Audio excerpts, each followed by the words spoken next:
Thank you for visiting the Coin Lady channel again. Dear everyone, rewinding to the past, a meeting was convened by Ripple 6 years ago. It wasn't, however, a chance encounter. It was a swell of ripples. The fact that a blockchain-based corporation convened a conference of the world's central banks is absolutely insane.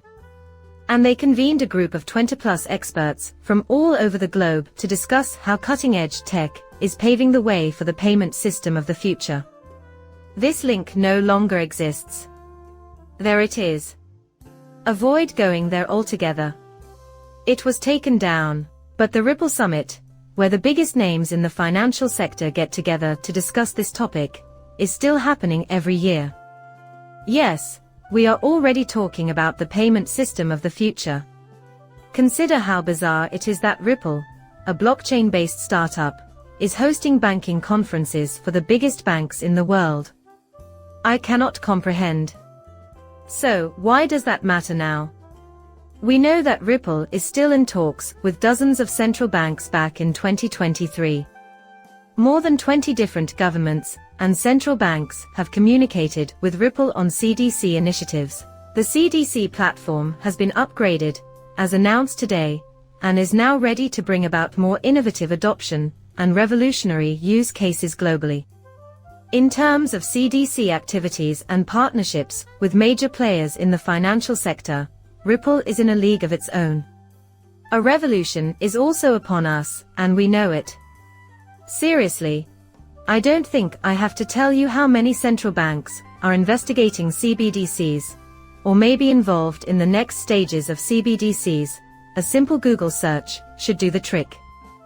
Spoiler alert, nearly all of them, 93%, are dormant engagements centered on CBDCs. However, by the end of this year, things will be moving much more quickly when we examine Europe and the acceptance of MiCA. Why? What is the purpose of my cosmetic bag? Why is Europe being brought up? Considering the Digital Euro Association, this does not prove beyond a reasonable doubt that Ripple is involved in the digital euro. Actually, they are making an impact, and it's going to be significant, as a European organization that focuses on data related to CBDC stablecoins and other crypto assets. And it's really only a matter of getting a feel for how everything will function. They are completely devoted to digitization. In fact, we have a quotation that says the monetary system is going to be digitalized and transformed fundamentally in the next 10 years. It will be a few years before this entire monetary system undergoes major changes, but yes, that is true.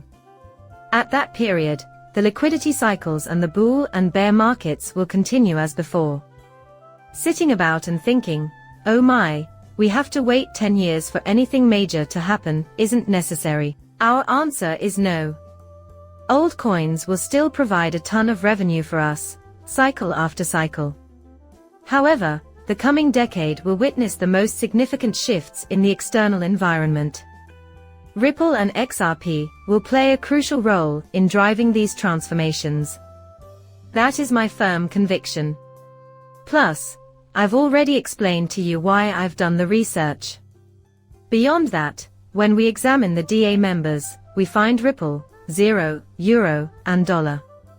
The HBAR Foundation is RTGS Dog Global, and we have some silver members here. Bronze members include companies like Circle, and a handful of other well-known brands, including banks. Pay close attention to this essential group. The Digital Pound Foundation is no different. These prominent figures and organizations are coordinating the development of new technologies that are reshaping the global monetary system, particularly in large regions like Europe and the United Kingdom.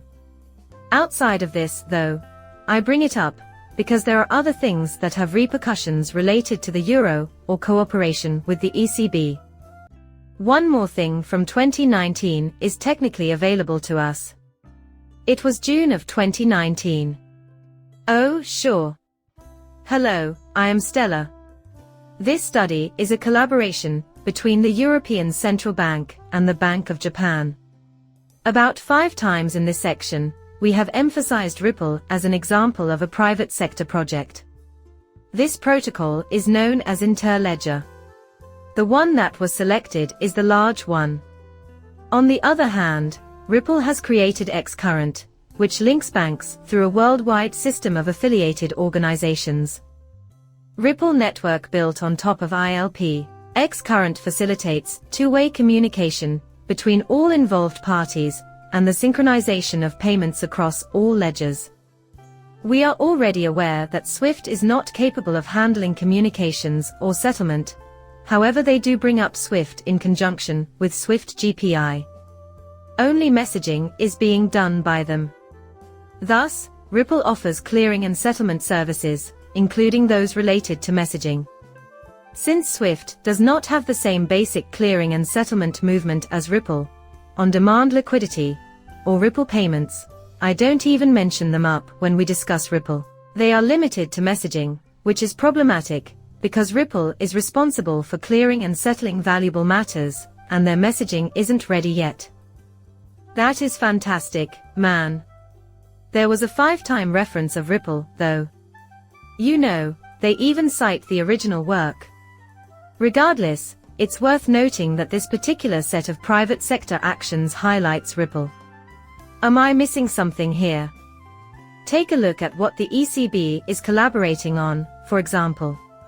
Yeah, but it does demonstrate how massive Ripple is. They were still a part of the Digital Euro Association back then, and they still are now. Negotiations with 20+ central banks and other government agencies are ongoing. Additionally, they are present at these significant gatherings.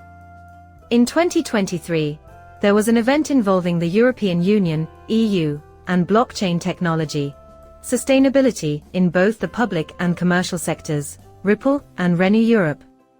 They remain, then. They are continuing to collaborate with Europe. Additionally, May 24th is when this will take place.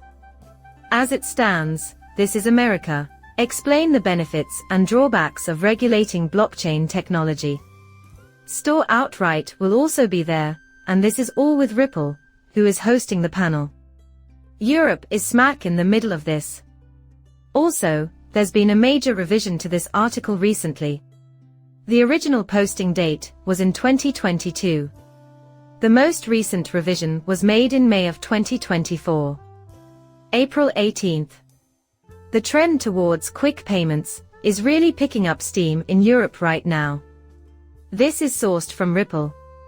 So, in case you are unaware, this is totally Smoke Dog's fault. To simplify quick payments in Europe with Crypto Hint, we have updated SEPA from Ripple 2 to expand crypto forward options like Ripple's crypto-enabled payment solution, which will minimize friction.